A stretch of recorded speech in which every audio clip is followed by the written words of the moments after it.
In this video, I'm going to talk about episode 4 of Daredevil Born Again, which I just watched. After episodes 2 and 3, I was a little disappointed with how the show was panning out, and I was kind of frustrated with the direction it felt like the show was going in with certain characters, or in some cases, the lack of certain characters. But with episode 4, it felt like everything I wanted to happen, or not only wanted to happen, but also thought we should see less of going forward actually happen in the episode. And I think that's why I liked episode 4 as much as I did. Out of the first 4 episodes of the season, this is by far my favorite so far. Obviously, right from the jump, there are a ton of fight scenes and a ton of action. And I've said this before, but that's what I love to see in superhero shows. These types of shows should have a lot of action. I mean, they're superheroes, so why wouldn't they? And if you haven't watched the video I posted earlier about episodes 2 and 3, the main thing I said was that I wanted to see more Bullseye, more Mr. Charles, and less of Angela and Dr. Glenn. And obviously, in this episode, we get no Dr. Glenn, which I was completely okay with, and less of Angela. We do get a little bit of her, but not nearly as much as in the previous episode or previous episodes. And then obviously we get a ton of Bullseye. This episode is pretty much all about Bullseye, and I really like that about it.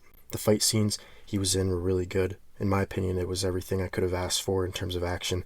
We also get a little bit of Mr. Charles after not seeing him in episodes 2 and 3, and I think the dynamic that he, Fisk, and Buck are building is interesting. There was just a lot of this episode that I was pleasantly surprised by.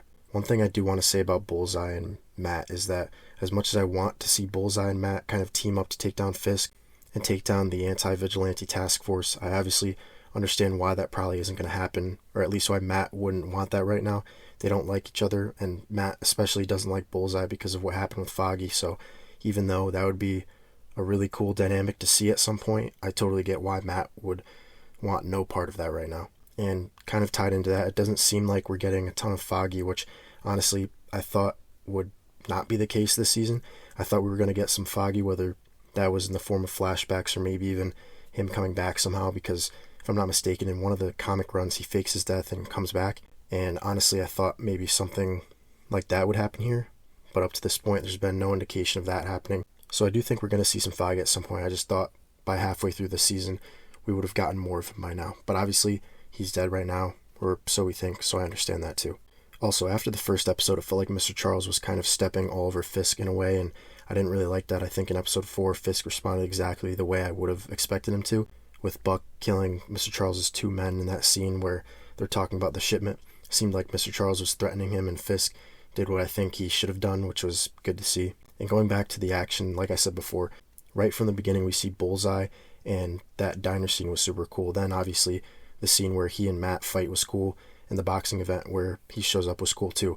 The only thing I didn't really understand about that whole boxing event was why Fisk needed it to happen at all. He knows there are vigilantes out there, especially Bullseye, who want him dead, and they're obviously very dangerous. So for him to go out and do this boxing event where the spotlight is literally on him and there's not much around him to shield him from any sort of attack, he's basically out in the open. I just thought that was pretty stupid of him to do. I don't really know what the point of that was.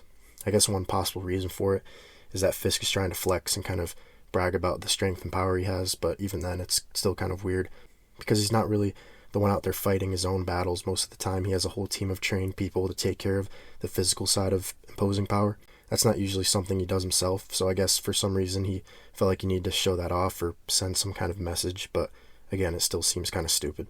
Also, the guy he was fighting did not look like a boxer, no offense, but he did not look like a professional boxer, and maybe the fight was rigged, but there's no way someone with no prior professional boxing experience does what Fisk did in a real situation like that. But at the same time, this is Marvel and Fisk is super strong, so it's not really supposed to make total sense like that. Still, that stood out to me while I was watching it. Getting into some of the more interesting things about this episode, I think this Resistance now having Christoffy, along with the video he made and the evidence he presented to Kirsten about Fisk's involvement in the shipment and the ship crashing and all that, is really interesting. And then obviously he dies at the end, which is crazy in and of itself. So seeing how all that unfolds and what Matt, Karen, Kirsten, all those guys end up doing now that he's dead is going to be really interesting. Another question this brings up is whether there's now a leak in that Resistance. How did they know those marshals were escorting Christoffy to wherever they were taking him? Maybe a safe house. Maybe there's a leak within the marshals, or even worse, maybe there's a leak within the Resistance. Either way, that's not great. It'll be interesting to see how they bounce back from that, because obviously that's kind of a big deal. I also wonder if we see more swordsmen. I know it kind of seems like he steps away from this Resistance, vigilante Resistance thing, and maybe that was kind of his one big appearance, but I do think it's possible we see him again in a later episode, kind of out of nowhere. Maybe Matt or one of the protagonists is in real need of help, and he shows up and provides some assistance. I could definitely see that happening. It feels like the type of thing they could bring back later. Then last, but certainly not least, Vanessa getting hit by the glass from Bullseye, throwing that figure at Fisk, Fisk hitting it, and then Vanessa getting hit with the collateral damage. And this happened because she wasn't supposed to be there, and she ended up being there. And obviously this is the exact thing Fisk was afraid could happen, and in a way it was done with his own hands, essentially. Him deflecting that is what caused the shard to hit Vanessa. And some of the questions that come from that are, how is Fisk going to react? What's going to happen to Bullseye? What's going to happen with Daredevil? Bullseye obviously went there, I think, to kill Fisk, and I'm sure he was trying to kill both Vanessa and Fisk. And I'm sure Bullseye's okay, even though he did get shot. But assuming he is okay, how is Fisk going to react to all of this? Because that was another thing I wasn't expecting. That whole sequence caught me off guard. They show Vanessa after it happens, and it looks like she's perfectly fine, and then she turns her head and there's just a piece of glass sticking out of her head. And assuming she does die from that, because that could definitely be a fatal blow, and it doesn't really confirm whether she's dead or not. I'm sure it will in the next episode. I feel like it could go either way. I'd be surprised if she did survive that, but I guess she could. And assuming she is dead, and that kind of sucks because obviously she's from the OG cast. And another thing with that is the governor saying she was okay with working with Mr. and Mrs. Fisk, not just Fisk. So now with Vanessa looking like she's out of the picture, it'll be interesting to see how the governor responds and what her plan of action is moving forward. Does she stay by her word about not wanting to work with Fisk alone, or does all of this kind of change because of how chaotic everything is about to get? That is another thing I'm really interested in seeing play out, because Fisk is obviously going to be completely all over the place with Vanessa potentially gone. And one more thing before I forget, we do get a few split-second flashbacks of Matt as a kid, one in the boxing gym and then one in the church, taking it back to the Netflix show, which was cool that they included. But I wouldn't even say this episode totally felt like the Netflix show. It still doesn't completely. I did really like this episode, but there's still something about it that feels different. But like I said, I really like this. This is my favorite episode of the season so far, which may not be saying much. I didn't really like episodes 2 and 3, and episode 1 wasn't that great either. But again, with everything that just happened, I'm intrigued by what Fisk is going to do. There's going to be a major crackdown or reaction from Fisk. Something big is definitely going to happen. I also have a feeling something big is going to happen with Mr. Charles. Buck killed 2 of his men. Mr. Charles was kind of trying to assert some dominance in that meeting he had with Fisk, and there's just a lot going on right now. I like where it's headed now, even though literally the episode before this I didn't like much at all. So it's very interesting how that works. That really shouldn't be the case, but it is. For whatever reason they chose to do things that way, I guess. But that's just my opinion. I'm sure there are people out there who liked episode 3 and maybe didn't like this episode.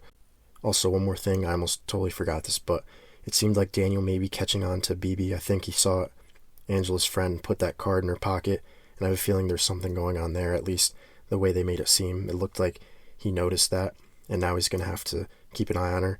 Maybe he suspects something, so I think that's another angle that could be interesting and intriguing. And if I was going to rate this episode on a scale of 1 to 10, same as before, with 1 being the worst, 10 being the best, and 5 being average, I think I'd go with the 7.1.